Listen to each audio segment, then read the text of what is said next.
یا ایہا الذین آمنوا کتب علیکم الصیام کما کتب علی الذین من قبلکم لعلکم تتقون۔ محترم سامعین اور ناظرین،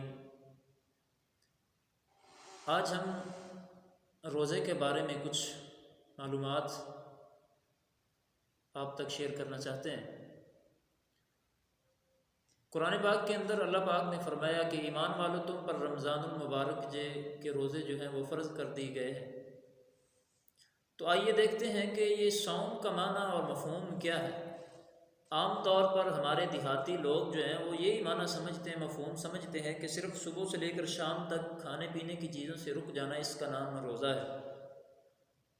تو عربی کے اندر صوم کا مطلب ہے الامساک، یعنی رک جانا، اور اس کی اصطلاحی تعریف کیا ہے؟ حافظ ابن حجر رحمہ اللہ اس کی تعریف کرتے ہیں کہ مخصوص شرائط کے ساتھ مخصوص وقت میں مخصوص چیز سے رک جانا، اس کو روزہ کہا جاتا ہے۔ اور اسی طرح امام قرطبی ذکر کرتے ہیں کہ صبح طلوع شمس سے لے کر غروب شمس تک مفطرات والی چیزوں سے رک جانے کا نام ہے وہ روزہ ہے۔ تو آئیے اب ہم دیکھتے ہیں حدیث مصطفیٰ کی روشنی میں کہ کیا صرف روزہ اسی چیز کا نام ہے یا پھر کچھ اور بھی ہے روزے کے اندر شامل۔ تو یہاں پر میں آپ کے سامنے صحیح بخاری اور مسلم کی روایت پیش کرنا چاہتا ہوں۔ حضرت ابو ہریرہ رضی اللہ تعالیٰ عنہ اس حدیث کے راوی ہیں۔ اذا کان صوم یوم احدکم فلا یرفس ولا یسخر، کہ جب تم میں سے کوئی بندہ روزہ رکھے تو پھر وہ لغو باتوں سے پرہیز کرے، بیہودہ باتوں سے پرہیز کرے۔ اور پھر اسی حدیث کے آگے الفاظ ہیں کہ اگر تم میں سے کوئی بندہ تمہارے ساتھ کوئی لڑائی اور جھگڑا کرتا ہے، او قاتلہ، یعنی کہ وہ لڑائی جھگڑا کرتا ہے، تو فرمایا کہ آپ اس کو کہہ دیں کہ انی صائم، بھائی میں تو روزے سے ہوں۔ یعنی کہ پتہ چلتا ہے کہ روزہ صرف کھانے پینے سے رکنے کا نام نہیں ہے، بلکہ روزہ لغویات سے پرہیز کا نام ہے، روزہ بری باتوں سے بچنے کا نام ہے، روزہ جھوٹ سے بچنے کا نام ہے۔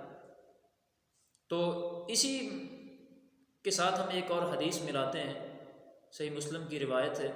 حضرت ابو ہریرہ رضی اللہ تعالیٰ عنہ اس حدیث کے راوی ہیں، فرماتے ہیں من لم یدع قول الزور والعمل به فلیس للہ حاجۃ ان یدع طعامہ وشرابہ، کہ جو بندہ قول الزور، کیا معنی قول الزور؟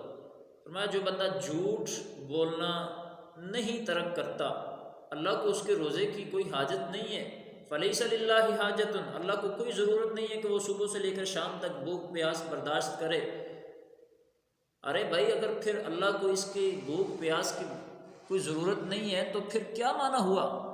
مطلب یہ ہے کہ اصل میں روزہ جس چیز کا نام ہے وہ یہ ہے کہ انسان روزے کی حالت میں ہو تو جھوٹ نہ بولے۔ کیوں؟ کیونکہ اللہ نے فرمایا لعلکم تتقون، تاکہ تم متقی بن سکو۔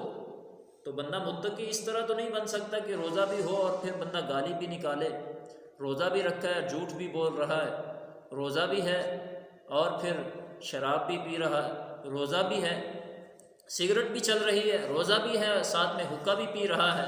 تو یہاں اس لحاظ سے تو پھر بندہ متقی اور پرہیزگار نہیں بن سکتا۔ روزے کا اصل مقصد اور معنی مفہوم یہ ہے کہ انسان کے اندر تقویٰ اور پرہیزگاری کو قائم کرنا، اس کو تاکہ انسان متقی بن سکے۔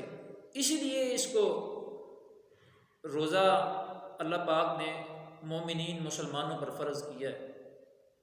تو قرآن مجید کی ایک آیت ہم سورۃ حجرات کی دیکھتے ہیں کہ ولا یسخر، فرمایا مذاق مت کرو، ایک دوسرے کا مذاق مت اڑاؤ۔